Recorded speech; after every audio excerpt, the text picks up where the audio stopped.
নমস্কার, নমস্কার, নমস্কার, নমস্কার, নমস্কার, নমস্কার, নমস্কার, নমস্কার, নমস্কার, নমস্কার, নমস্কার, নমস্কার, নমস্কার, নমস্কার।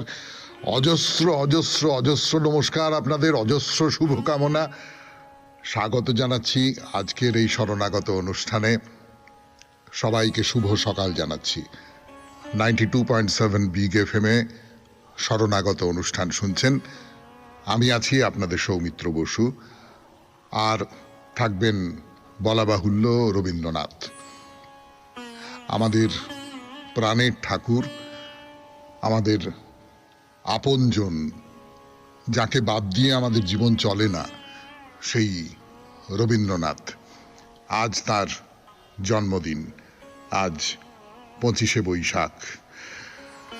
তার বাইরে বলে নিই, আজকে শ্রী গদাধর পণ্ডিতের আবির্ভাব তিথি, শ্রী দামোদর দেব মহাপুরুষের তিরোভাব তিথি, বিশ্ব রেড ক্রস দিবস এবং সর্বোপরি বিশ্বকবি রবীন্দ্রনাথ ঠাকুরের জন্মোৎসব।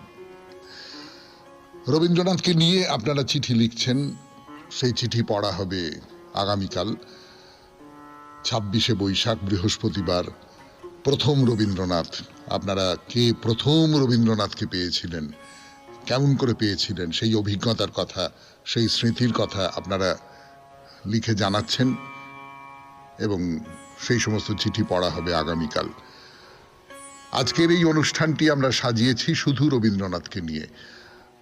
রবীন্দ্রনাথের আত্মোপলব্ধি বিষয়ক এবং আত্মোপলব্ধিরই একটা প্রায় বলতে পারি বিকল্প শব্দ, ধর্ম বিষয়ক তার কিছু লেখা, তার টুকরো অংশ দিয়ে সাজিয়েছি আজকের এই শরণাগত অনুষ্ঠান।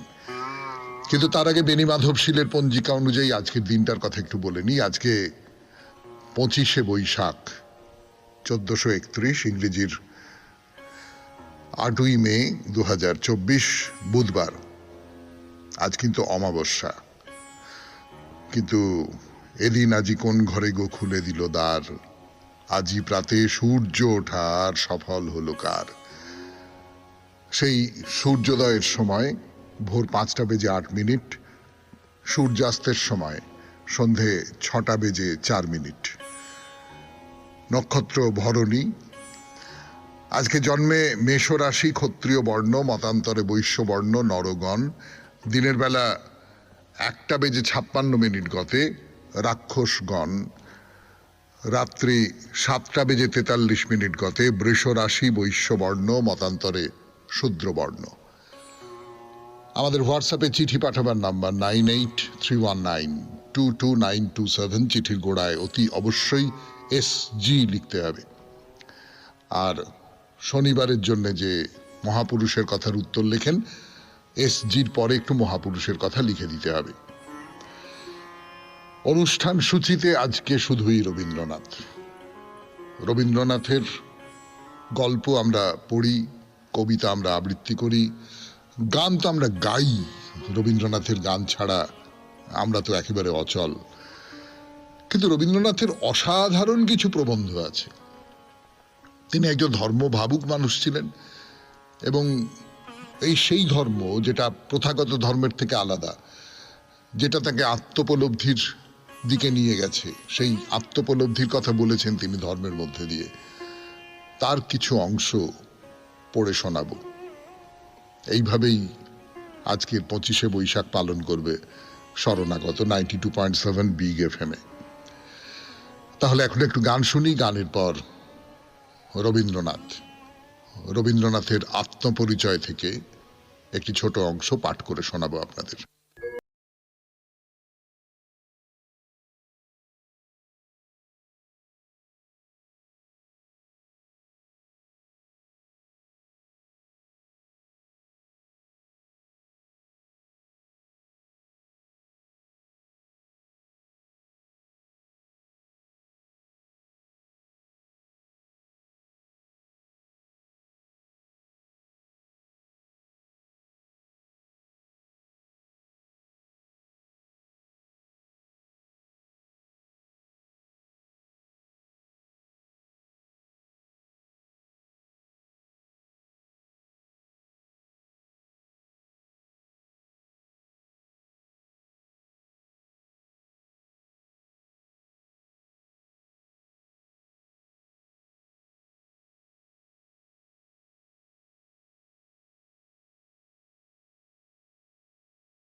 গানের পর 92.7 বিগ এফএম এ শরণাগত অনুষ্ঠানে আজ 25শে বৈশাখ রবীন্দ্রনাথের লেখা থেকে পড়ে শোনাচ্ছি আপনাদের। এখন যে লেখাটি পড়ব সেই লেখাটির নাম দুঃখ। দুঃখ তো আমরা সবাই পাই। দুঃখকে রবীন্দ্রনাথ কি চোখে দেখেছেন? জগৎ সংসারের বিধান সম্বন্ধে যখনই আমরা ভাবিয়া দেখিতে যাই, তখনই এ বিশ্বরাজ্যে দুঃখ কেন আছে এই প্রশ্নই সকলের চেয়ে আমাদিগকে সংশয় আন্দোলিত করিয়া তোলে। আমরা কেহবা তাহাকে মানব পিতামহের আদিম পাপের শাস্তি বলিয়া থাকি, কেহবা তাহাকে জন্মান্তরের কর্মফল বলিয়া জানি, কিন্তু তাহাতে দুঃখ তো দুঃখই থাকিয়া যায়, না থাকিয়া যে জো নাই। দুঃখের তত্ত্ব আর সৃষ্টির তত্ত্ব যে একেবারে একসঙ্গে বাঁধা, কারণ অপূর্ণতাই তো দুঃখ এবং সৃষ্টি যে অপূর্ণ। সেই অপূর্ণতাই বা কেন, এটা একেবারে গোড়ার কথা। সৃষ্টি অপূর্ণ হইবে না, দেশে কালে বিভক্ত হইবে না, কার্যকারণে আবদ্ধ হইবে না, এমন সৃষ্টি ছাড়া আশা আমরা মনেও আনিতে পারি না। অপূর্ণের মধ্য দিয়া নহিলে পূর্ণের প্রকাশ হইবে কেমন করিয়া? উপনিষদ বলিয়াছে, যাহা কিছু প্রকাশ পাইতেছে তাহা তাহারই অমৃত আনন্দ রূপ, তাহার মৃত্যুহীন ইচ্ছাই এই সমস্ত রূপে ব্যক্ত হইতেছে। ঈশ্বরের এই যে প্রকাশ, উপনিষদ ইহাকে 3 ভাগ করিয়া দেখিয়াছেন। একটি প্রকাশ জগতে, আর একটি প্রকাশ মানব সমাজে, আর একটি প্রকাশ মানবাত্মায়। একটি শান্তং, একটি শিবং, একটি অদ্বৈতং। শান্তম, আপনাতেই আপনি স্তব্ধ থাকিলে তো প্রকাশ পাইতেই পারেন না। এই যে চঞ্চল বিশ্বজগৎ কেবলই ঘুরিতেছে, ইহার প্রচন্ড গতির মধ্যেই তিনি অচঞ্চল নিয়ম স্বরূপে আপন শান্ত রূপকে ব্যক্ত করিতেছেন। শান্ত এই সমস্ত চাঞ্চল্যকে বিধৃত করিয়া আছেন বলিয়াই তিনি শান্ত, নহিলে তাহার প্রকাশ কোথায়?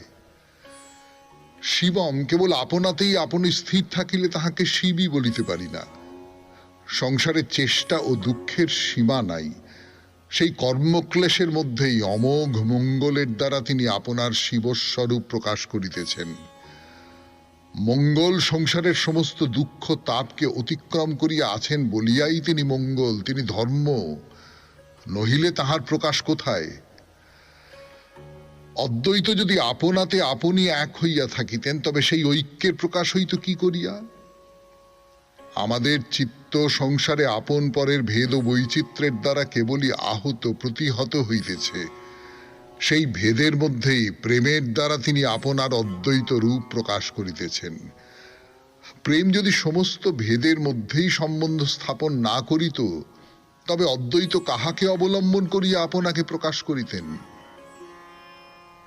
জগৎ অপূর্ণ বলিয়াই তাহা চঞ্চল, মানব সমাজ অপূর্ণ বলিয়াই তাহা সচেষ্ট, এবং আমাদের আত্মবোধ অপূর্ণ বলিয়াই আমরা আত্মাকে এবং অন্য সমস্তকে বিভিন্ন করিয়াই জানি। কিন্তু সেই চাঞ্চল্যের মধ্যেই শান্তি, দুঃখ চেষ্টার মধ্যেই সফলতা, এবং বিভেদের মধ্যেই প্রেম। অতএব কথা মনে রাখিতে হইবে, পূর্ণতার বিপরীত শূন্যতা, কিন্তু অপূর্ণতা পূর্ণতার বিপরীত নহে, বিরুদ্ধে নহে, তাহা পূর্ণতারই বিকাশ। গান যখন চলিতেছে তখন তাহা সমে আসিয়া শেষ হয় নাই, তখন তাহা সম্পূর্ণ গান নহে বটে, কিন্তু তাহা গানের বিপরীত নহে, তাহার অংশে অংশে সেই সম্পূর্ণ গানেরই আনন্দ তরঙ্গিত হইতেছে। এ নহিলে রস কেমন করিয়া হয়? রস বৈশাখ, তিনি যে রসস্বরূপ, অপূর্ণকে প্রতি নিমেষেই তিনি পরিপূর্ণ করিয়া তুলিতেছেন বলিয়াই তো তিনি রস। তাহাতে করিয়া সমস্ত ভরিয়া উঠিতেছে, ইহাই রসের আকৃতি, ইহাই রসের প্রকৃতি। সেই জন্যই জগতের প্রকাশ আনন্দ রূপামৃতং, ইহাই আনন্দের রূপ, ইহা আনন্দের অমৃত রূপ। সেই জন্যই এই অপূর্ণ জগৎ শূন্য নহে, মিথ্যা নহে। সেই জন্যই এই জগতের রূপের মধ্যে অপরূপ, শব্দের মধ্যে বেদনা, ঘ্রাণের মধ্যে ব্যাকুলতা আমাদিগকে কোন অনির্বচনীয়তায় নিমগ্ন করিয়া দিতেছে। সেই জন্য আকাশ কেবলমাত্র আমাদিগকে বেষ্টন করিয়া নাই, তাহা আমাদের হৃদয়কে বিস্ফারিত করিয়া দিতেছে। আলোক কেবল আমাদের দৃষ্টিকে সার্থক করিতেছে না, তাহা আমাদের অন্তঃকরণকে উদ্বোধিত করিয়া তুলিতেছে। এবং যাহা কিছু আছে তাহা কেবল আছে মাত্র নহে, তাহাতে আমাদের চিত্তকে চেতনায়, আমাদের আত্মাকে সত্যে সম্পূর্ণ করিতেছে। শুনলেন দুঃখ প্রবন্ধ থেকে পাঠ 92.7 বিগ FM এ শরণাগত অনুষ্ঠানে মানুষের ধর্ম প্রবন্ধ থেকে পড়ে শোনাচ্ছি আপনাদের। আজ 25শে বৈশাখ। বর্ষার সময় খালটা থাকতো জলে পূর্ণ, শুকনোর দিনে লোক চলতো তার উপর দিয়ে। এপারে ছিল একটা হাট, সেখানে বিচিত্র জনতা। দোতলার ঘর থেকে লোকালয়ের লীলা দেখতে ভালো লাগতো। পদ্মায় আমার জীবনযাত্রা ছিল জনতা থেকে দূরে। নদীর চর, ধুধু বালি, স্থানে স্থানে জলকুণ্ড ঘিরে জলচর পাখি। সেখানে যেসব ছোট গল্প লিখেছি তার মধ্যে আছে পদ্মা তীরের আভাস। সাজাদপুরে যখন আসতুম চোখে পড়তো গ্রাম্য জীবনের চিত্র, পল্লীর বিচিত্র কর্মোদ্যম। তারই প্রকাশ পোস্টমাস্টার, সমাপ্তি, ছুটি প্রভৃতি গল্পে। তাতে লোকালয়ের খণ্ড খণ্ড চলতি দৃশ্যগুলি কল্পনার দ্বারা ভরাট করা হয়েছে। সেই সময়কার একদিনের কথা মনে আছে। ছোট শুকনো পুরনো খালে জল এসেছে। পাঁকের মধ্যে ডিঙিগুলো ছিল অর্ধেক ডোবানো, জল আসতে তাদের ভাসিয়ে তোলা হলো। ছেলেগুলো নতুন জলধারার ডাক শুনে মেতে উঠেছে। তারা দিনের মধ্যে 10 বার করে ঝাঁপিয়ে পড়ছে জলে। দোতলার জানলায় দাঁড়িয়ে সেদিন দেখছিলুম সামনের আকাশে নববর্ষার জলভারনত মেঘ, নিচে ছেলেদের মধ্যে দিয়ে প্রাণের তরঙ্গিত কল্লোল। আমার মন সহসা আপন খোলা দুয়ার দিয়ে বেরিয়ে গেল বাইরে, সুদূরে। অত্যন্ত নিবিড় ভাবে আমার অন্তরে একটা অনুভূতি এলো। সামনে দেখতে পেলুম নিত্যকাল ব্যাপী একটি সর্বানুভূতির অনবচ্ছিন্ন ধারা, নানা প্রাণের বিচিত্র লীলাকে মিলিয়ে নিয়ে একটি অখণ্ড লীলা। নিজের জীবনে যা বোধ করছি, যা ভোগ করছি, চারিদিকে ঘরে ঘরে জনে জনে মুহূর্তে মুহূর্তে যা কিছু উপলব্ধি চলেছে, সমস্ত এক হয়েছে একটি বিরাট অভিজ্ঞতার মধ্যে। অভিনয় চলেছে নানা নটকে নিয়ে, সুখ দুঃখে নানা খণ্ড প্রকাশ চলছে তাদের প্রত্যেকের স্বতন্ত্র জীবনযাত্রায়। কিন্তু সমস্তটার ভিতর দিয়ে একটা নাট্যরস প্রকাশ পাচ্ছে এক পরম দ্রষ্টার মধ্যে, যিনি সর্বানুভূ। এতকাল নিজের জীবনে সুখ দুঃখের যেসব অনুভূতি একান্তভাবে আমাকে বিচলিত করেছে, তাকে দেখতে পেলুম দ্রষ্টা রূপে এক নিত্য সাক্ষীর পাশে দাঁড়িয়ে। এমনি করে আপনা থেকে বিবিক্ত হয়ে সমগ্রের মধ্যে খণ্ডকে স্থাপন করবা মাত্র নিজের অস্তিত্বের ভার লাঘব হয়ে গেল। তখন জীবন লীলাকে রসরূপে দেখা গেল কোনো রসিকের সঙ্গে এক হয়ে। আমার সেদিনকার এই বোধটি নিজের কাছে গভীরভাবে আশ্চর্য হয়ে ঠেকল। একটা মুক্তির আনন্দ পেলুম। স্নানের ঘরে যাবার পথে একবার জানলার কাছে দাঁড়িয়েছিলুম ক্ষণকাল অবসর যাপনের কৌতুকে। সেই ক্ষণকাল এক মুহূর্তে আমার সামনে বৃহৎ হয়ে উঠল। চোখ দিয়ে জল পড়ছে তখন।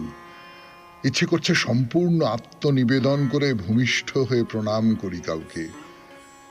কে সেই আমার পরম অন্তরঙ্গ সঙ্গী, যিনি আমার সমস্ত ক্ষণিককে গ্রহণ করেছেন তার নিত্যে। তখনই মনে হলো আমার এক দিক থেকে বেরিয়ে এসে আর এক দিকের পরিচয় পাওয়া গেল। এষ পরম আনন্দ। আমার মধ্যে এ এবং সে, এই এ যখন সেই সের দিকে এসে দাঁড়ায়, তখন তার আনন্দ। সেদিন হঠাৎ অত্যন্ত নিকটে জেনেছিলুম আপন সত্তার মধ্যে দুটি উপলব্ধির দিক আছে। এক যাকে বলি আমি, আর তারই সঙ্গে জড়িয়ে মিশিয়ে যা কিছু, যেমন আমার সংসার, আমার দেশ, আমার ধনজনমান, এই যা কিছু নিয়ে মারামারি কাটাকাটি ভাবনা চিন্তা। কিন্তু পরম পুরুষ আছেন সেই সমস্তকে অধিকার করে এবং অতিক্রম করে। নাটকের স্রষ্টা ও দ্রষ্টা যেমন আছে নাটকের সমস্তটা নিয়ে এবং তাকে পেরিয়ে। সত্তার এই দুই দিককে সব সময় মিলিয়ে অনুভব করতে পারি নে। একলা আপনাকে বিরাট থেকে বিচ্ছিন্ন করে সুখে দুঃখে আন্দোলিত হই। তার মাত্রা থাকে না, তার বৃহৎ সামঞ্জস্য দেখিনে। কোনো এক সময়ে সহসা দৃষ্টি ফেরে তার দিকে, মুক্তির স্বাদ পাই তখন, যখন অহং আপনার ঐকান্তিকতা ভোলে, তখন দেখে সত্যকে। আমার এই অনুভূতি কবিতাতে প্রকাশ পেয়েছে, জীবন দেবতা শ্রেণীর কাব্যে। শুনলেন মানুষের ধর্ম থেকে পাঠ। এরপরে একটা নাটকের অংশ পড়ে শোনাবো আপনাদের, রবীন্দ্রনাথের অরূপ রতন গানের পর। লেখা নাটক রাজা। পরে সেই রাজাকে অবলম্বন করে রবীন্দ্রনাথ আরেকটি নাটক লেখেন অরূপ রতন।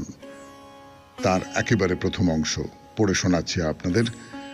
সুরঙ্গমা আর রাজা, রাজা আছেন নেপথ্যে। সুরঙ্গমা। প্রভু, একটা কথা আছে। কি বলো? রাজকন্যা সুদর্শনা যে তোমাকেই বরণ করতে চায়, তাকে কি দয়া করবে না? সে কি আমাকে চেনে? না প্রভু, সে তোমাকে চিনতে চায়। তুমি তাকে নিজেই চিনিয়ে দেবে, নইলে তার সাধ্য কি? অনেক বাধা আছে, তাই তো তাকে কৃপা করতে হবে। বহু দুঃখে যে আবরণ দূর হয়, সেই দুঃখই তাকে দিও, তাকে দিও। আমার নাম নিয়ে সকলের চেয়ে বড় হবে, এই অহংকারে সে আমাকে চায়। এই সুযোগে তার অহংকার দাও ভেঙে, সকলের নিচে নামিয়ে তোমার পায়ের কাছে নিয়ে এসো তাকে। সুদর্শনাকে বলো, আমি তাকে গ্রহণ করব অন্ধকারে। বাঁশি বাজবে না, আলো জ্বলবে না, সমারোহ হবে না। না। বরণডালায় সে কি ফুলের মালা তোমাকে দেবে না? সে ফুল এখনো ফোটেনি। সেই ভালো মহারাজ, অন্ধকারই বীজ থাকে, অঙ্কুরিত হলে আপনিই আসে আলোয়। বাইরে থেকে আহ্বান, সুরঙ্গমা, সুরঙ্গমা। ওই আসছেন রাজকুমারী সুদর্শনা। সুদর্শনা প্রবেশ করেন। সুদর্শনা, তোমার এখানে আকাশে যেন অর্ঘ্য সাজানো, যেন শিশিরে ধোয়া সকালবেলার স্পর্শ। তুমি এখানকার বাতাসে কি ছিটিয়ে দিয়েছ বলো দেখি? সুর ছিটিয়েছি। আমাকে সেই রাজাধিরাজের কথা বলো সুরঙ্গমা, আমি শুনি। মুখের কথায় বলে উঠতে পারি নে। বলো, তিনি কি খুব সুন্দর? সুন্দর? একদিন সুন্দরকে নিয়ে খেলতে গিয়েছিলুম। খেলা ভাঙলো যেদিন, বুক ফেটে গেল। সেই দিন বুঝলুম সুন্দর কাকে বলে। একদিন তাকে ভয়ঙ্কর বলে ভয় পেয়েছি, আজ তাকে ভয়ঙ্কর বলে আনন্দ করি। তাকে বলি তুমি ঝড়, তাকে বলি তুমি দুঃখ, তাকে বলি তুমি মরণ, সবশেষে বলি তুমি আনন্দ। শুনলেন রবীন্দ্রনাথের নাটক অরূপ রতন থেকে পাঠ। এরপর যে প্রবন্ধটি পড়ব তার নাম খ্রিস্ট। খ্রিস্ট এই গ্রন্থ থেকে একটি অংশ আপনাদের পড়ে শোনাবো গানের পর। 92.7 বিগ এফএম এ শরণাগত অনুষ্ঠানে। 7 বিগ এফএম এ শরণাগত অনুষ্ঠান শুনছেন আপনারা। আমি আছি আপনাদের সঙ্গে, আপনাদের সৌমিত্র বসু। খ্রিস্ট প্রবন্ধ থেকে পড়ে শোনাচ্ছি। জীবনের ধর্মই নির্বাচনের ধর্ম। তাহার কাছে নানা পদার্থের মূল্যের তারতম্য আছেই। সেই অনুসারে সে গ্রহণ করে, ত্যাগ করে, এবং যাহা তাহার পক্ষে যথার্থ শ্রেয় তাহাকেই সে গ্রহণ করে এবং বিপরীতকেই বর্জন করিয়া থাকে। পশ্চিমের আঘাত খাইয়া আমাদের দেশে যে জাগরণ ঘটিয়াছে তাহা মুখ্যত জ্ঞানের দিকে। এই জাগরণের প্রথম অবস্থায় আমরা নিজের সম্বন্ধে বারবার ইহাই লক্ষ্য করিয়া আসিতেছিলাম যে আমরা জ্ঞানে যাহা বুঝি ব্যবহারে তাহার উল্টা করি। ইহাতে ক্রমে যখন আত্মধিক্কারের সূত্রপাত হইল, তখন নিজের বুদ্ধির সঙ্গে ব্যবহারের সামঞ্জস্য সাধনের অতি সহজ উপায় বাহির করিবার চেষ্টায় প্রবৃত্ত হইয়াছি। আমাদের যাহা কিছু আছে সমস্তই ভালো, তাহার কিছুই বর্জনীয় নহে, ইহাই প্রমাণ করিতে বসিয়াছি। একদিকে আমরা জাগিয়াছি, সত্য আমাদের দ্বারে আঘাত করিতেছেন তাহা আমরা জানিতে পারিয়াছি, কিন্তু দ্বার খুলিয়া দিতেছি না। সাড়া দিতেছি, কিন্তু পাদ্য অর্ঘ্য আনিয়া দিতেছি না। ইহাতে আমাদের অপরাধ প্রতিদিন কেবল বাড়িয়া চলিতেছে। কিন্তু সেই অপরাধকে ঔদ্ধত্যের সহিত অস্বীকার করিবার যে অপরাধ, সে আরো গুরুতর।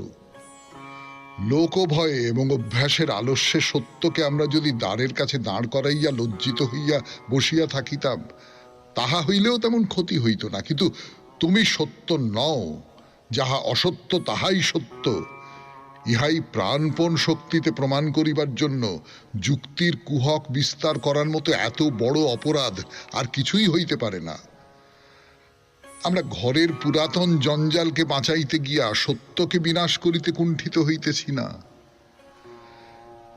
এই চেষ্টার মধ্যে যে দুর্বলতা প্রকাশ পায়, তাহা মূলত চরিত্রের দুর্বলতা। চরিত্র অসাড় হইয়া আছে বলিয়াই আমরা কাজের দিকটাতে আপনাকে ও সকলকে ফাঁকি দিতে উদ্যত। যে সকল আচার বিচার বিশ্বাস পূজা পদ্ধতি আমাদের দেশের শত সহস্র নরনারীকে জড়তা মূঢ়তা ও নানা দুঃখে অভিভূত করিয়া ফেলিতেছে, যাহা আমাদিগকে কেবলই ছোট করিতেছে, ব্যর্থ করিতেছে, বিচ্ছিন্ন করিতেছে, জগতে আমাদিগকে সকলের কাছে অপমানিত ও সকল আক্রমণে পরাভূত করিতেছে, কোনো মতেই আমরা সাহস করিয়া স্পষ্ট করিয়া তাহাদের অকল্যাণকর রূপ দেখিতে এবং ঘোষণা করিতে চাহি না। নিজের বুদ্ধির চোখে সূক্ষ্ম ব্যাখ্যার ধুলা ছড়াইয়া নিশ্চেষ্টতার পথে স্পর্ধা করিয়া পদচারণ করিতে চাই। ধর্মবুদ্ধি চরিত্রবল যখন জাগিয়া উঠে, তখন সে এই সকল বিড়ম্বনা সৃষ্টিকে প্রবল পৌরুষের সহিত অবজ্ঞা করে। মানুষের যে সকল দুঃখ দুর্গতি সম্মুখে স্পষ্ট বিদ্যমান, তাহাকে সে হৃদয়হীন ভাবুকতার সূক্ষ্ম কারুকার্যে মনোরম করিয়া তোলার অধ্যাবসায়কে কিছুতেই আর সহ্য করিতে পারে না। প্রবন্ধ খ্রিস্ট 92.7 বিগ FM এ শুনলেন শরণাগত অনুষ্ঠানে। এরপর গানের পর ফিরে আসছি পরের প্রবন্ধের টুকরো অংশে। প্রবন্ধের নাম দেশের কাজ। চেতন বাৎসরিক উৎসবে কথিত প্রবন্ধ দেশের কাজ পড়ে শোনাচ্ছি 25শে বৈশাখের শরণাগত অনুষ্ঠানে 92.7 বিগ FM এ। আমি আপনাদের সৌমিত্র বসু। দেশের কাজ প্রবন্ধের খানিকটা অংশ। আমাদের শাস্ত্রে বলে 6টি রিপুর কথা: কাম, ক্রোধ, লোভ, মোহ, মদ ও মাৎসর্য। তাকেই রিপু বলে যাতে আত্মবিস্মৃতি আনে। এমনি করে নিজেকে হারানোই মানুষের সর্বনাশ করে। এই রিপুই জাতির পতন ঘটায়। এই 6টি রিপুর মধ্যে চতুর্থটির নাম মোহ। সে অন্ধতা আনে দেশের চিত্তে, অসাড়তা আনে তার প্রাণে, নিরুদ্যম করে দেয় তার আত্মকর্তৃত্বকে। মানব স্বভাবের মূলে যে সহজাত শক্তি আছে, তার প্রতি বিশ্বাস সে ভুলিয়ে দেয়। এই বিহ্বলতার নামই মোহ। আর এই মোহেরই উল্টো হচ্ছে মদ, অহংকারের মত্ততা। মোহ আমাদের আত্মশক্তিতে বিস্মৃতি আনে। আমরা যা তার চেয়ে নিজেকে হীন করে দেখি। আর গর্ব সে আপনাকে অসত্যভাবে বড় করে তোলে। এ জগতে অনেক অভ্যুদয়শালী মহাজাতির পতন হয়েছে অহংকারে অন্ধ হয়ে। স্পর্ধার বেগে তারা সত্যের সীমা লঙ্ঘন করেছে। আমাদের মরণ কিন্তু উল্টো পথে। আমাদের আচ্ছন্ন করেছে অবসাদের কুয়াশায়। একটা অবসাদ এসে আমাদের শক্তিকে ভুলিয়ে দিয়েছে। এককালে আমরা অনেক কর্ম করেছি, অনেক কীর্তি রেখেছি, সে কথা ইতিহাস জানে। তারপর কখন অন্ধকার ঘনিয়ে এলো ভারতবাসীর চিত্তে, আমাদের দেহে মনে অসাড়তা এনে দিলে। মনুষ্যত্বের গৌরব যে আমাদের অন্তর্নিহিত, সেটাকে রক্ষা করবার জন্য যে আমাদের প্রাণপণ করতে হবে, সে আমাদের মনে রইল না। একেই বলে মোহ। এই মোহে আমরা নিজের মরার পথ বাধা মুক্ত করেছি। তারপর যাদের আত্মম্ভরিতা প্রবল, আমাদের মার আসছে তাদেরই হাত দিয়ে। আজ বলতে এসেছি, আত্মাকে অবমানিত করে রাখা আর চলবে না। আমরা বলতে এসেছি যে আজ আমরা নিজের দায়িত্ব নিজে গ্রহণ করলেম। একদিন সেই দায়িত্ব নিয়েছিলেন, আত্মশক্তিতে বিশ্বাস রক্ষা করেছিলেন। তখন জলাশয়ে জল ছিল, মাঠে শস্য ছিল, তখন পুরুষকার ছিল মনে। এখন সমস্ত দূর হয়েছে। আবার একবার নিজেকে নিজের দেশে ফিরিয়ে আনতে হবে। কোনো উপায় নেই এত বড় মিথ্যা কথা যেন না বলি। বাহির থেকে দেখলে তো দেখা যায় কিছু পরিমাণেও বেঁচে আছি।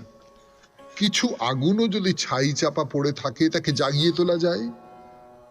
এ কথা যদি নিশ্চেষ্ট হয়ে স্বীকার না করি তবে বুঝবো এটাই মোহ, অর্থাৎ যা নয় তাই মনে করে বসা।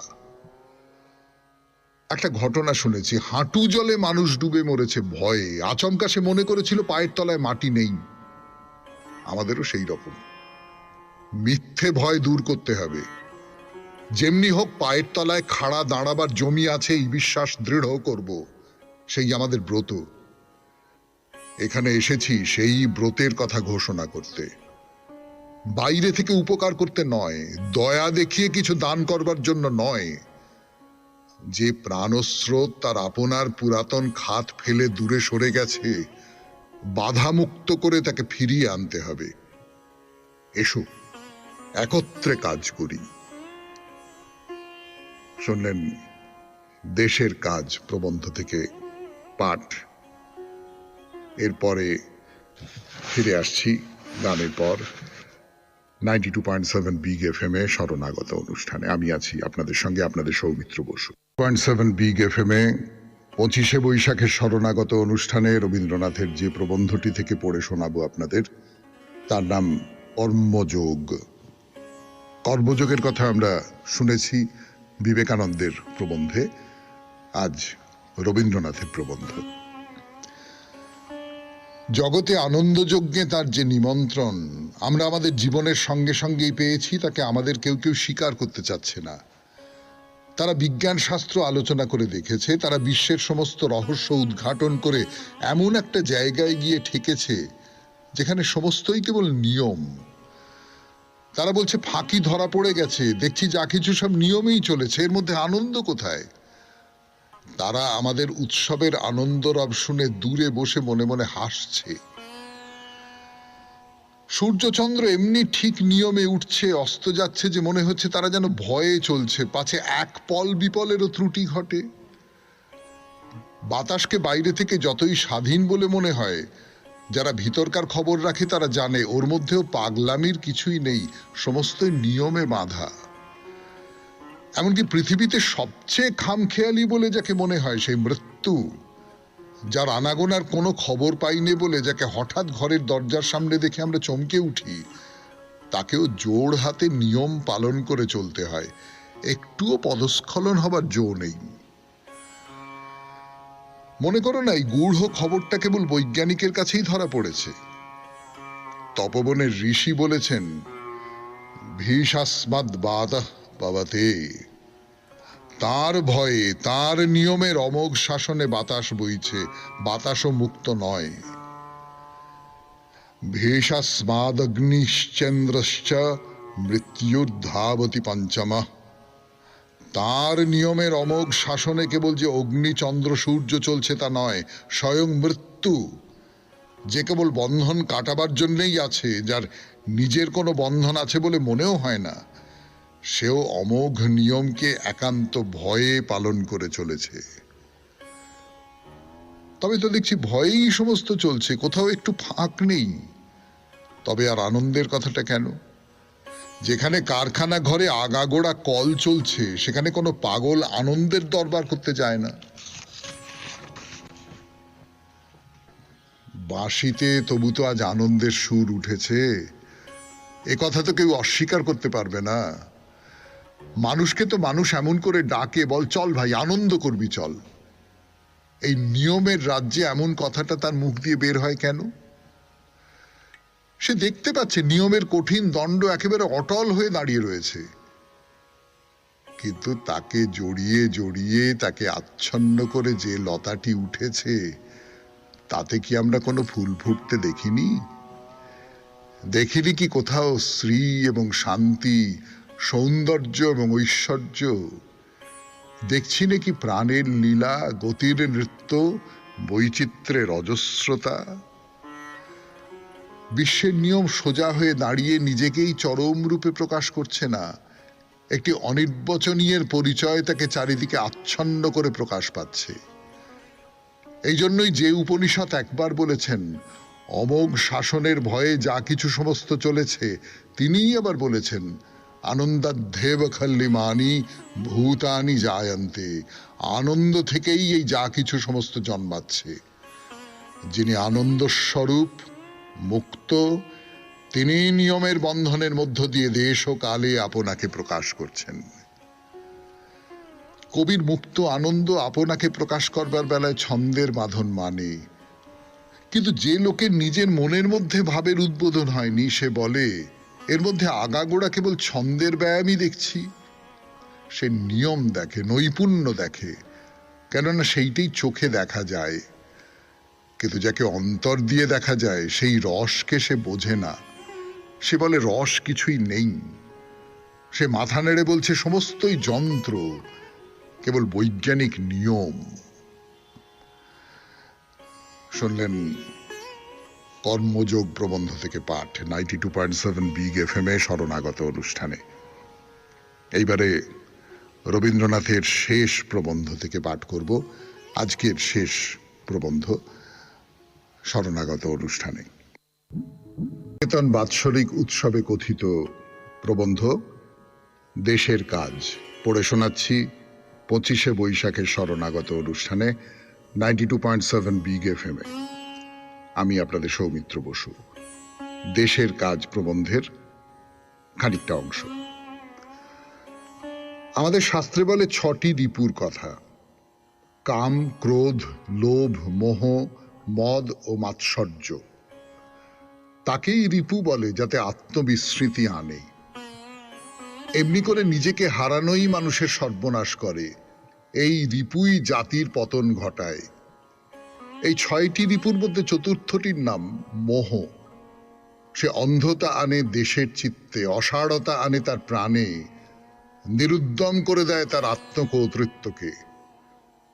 মানব স্বভাবের মূলে যে সহজাত শক্তি আছে, তার প্রতি বিশ্বাস সে ভুলিয়ে দেয়। এই বিহ্বলতার নামই মোহ। আর এই মোহেরই উল্টো হচ্ছে মদ, অহংকারের মত্ততা। মোহ আমাদের আত্মশক্তিতে বিস্মৃতি আনে। আমরা যা তার চেয়ে নিজেকে হীন করে দেখি। আর গর্ব, সে আপনাকে অসত্যভাবে বড় করে তোলে। এ জগতে অনেক অভ্যুদয়শালী মহাজাতির পতন হয়েছে অহংকারে অন্ধ হয়ে। স্পর্ধার বেগে তারা সত্যের সীমা লঙ্ঘন করেছে। আমাদের মরণ কিন্তু উল্টো পথে। আমাদের আচ্ছন্ন করেছে অবসাদের কুয়াশায়। একটা অবসাদ এসে আমাদের শক্তিকে ভুলিয়ে দিয়েছে। এককালে আমরা অনেক কর্ম করেছি, অনেক কীর্তি রেখেছি, সে কথা ইতিহাস জানে। তারপর কখন অন্ধকার ঘনিয়ে এলো ভারতবাসীর চিত্তে, আমাদের দেহে মনে অসাড়তা এনে দিলে। মনুষ্যত্বের গৌরব যে আমাদের অন্তর্নিহিত, সেটাকে রক্ষা করবার জন্য যে আমাদের প্রাণপণ করতে হবে, সে আমাদের মনে রইল না। একেই বলে মোহ। এই মোহে আমরা নিজের মরার পথ বাধা মুক্ত করেছি। তারপর যাদের আত্মম্ভরিতা প্রবল, আমাদের মার আসছে তাদেরই হাত দিয়ে। আজ বলতে এসেছি, আত্মাকে অবমানিত করে রাখা আর চলবে না। আমরা বলতে এসেছি যে আজ আমরা নিজের দায়িত্ব নিজে গ্রহণ করলাম। একদিন সেই দায়িত্ব নিয়েছিলাম, আত্মশক্তিতে বিশ্বাস রক্ষা করেছিলাম। তখন জলাশয়ে জল ছিল, মাঠে শস্য ছিল, তখন পুরুষকার ছিল মনে। এখন সমস্ত দূর হয়েছে। আবার একবার নিজেকে নিজের দেশে ফিরিয়ে আনতে হবে। কোনো উপায় নেই এত বড় মিথ্যা কথা যেন না বলি। বাহির থেকে দেখলে তো দেখা যায় কিছু পরিমাণেও বেঁচে আছি। কিছু আগুনও যদি ছাই চাপা পড়ে থাকে, তাকে জাগিয়ে তোলা যায়। এ কথা যদি নিশ্চেষ্ট হয়ে স্বীকার না করি তবে বুঝবো এটাই মোহ, অর্থাৎ যা নয় তাই মনে করে বসা। একটা ঘটনা শুনেছি, হাঁটু জলে মানুষ ডুবে মরেছে ভয়ে, আচমকা সে মনে করেছিল পায়ের তলায় মাটি নেই। আমাদেরও সেই রকম মিথ্যে ভয় দূর করতে হবে। যেমনি হোক পায়ের তলায় খাড়া দাঁড়াবার জমি আছে এই বিশ্বাস দৃঢ় করব, সেই আমাদের ব্রত। এখানে এসেছি সেই ব্রতের কথা ঘোষণা করতে, বাইরে থেকে উপকার করতে নয়, দয়া দেখিয়ে কিছু দান করবার জন্য নয়। যে প্রাণস্রোত তার আপনার পুরাতন খাত ফেলে দূরে সরে গেছে, বাধামুক্ত করে তাকে ফিরিয়ে আনতে হবে। এসো একত্রে কাজ করি। শুনলেন দেশের কাজ প্রবন্ধ থেকে পাঠ। এরপরে ফিরে আসছি গানের পর 92.7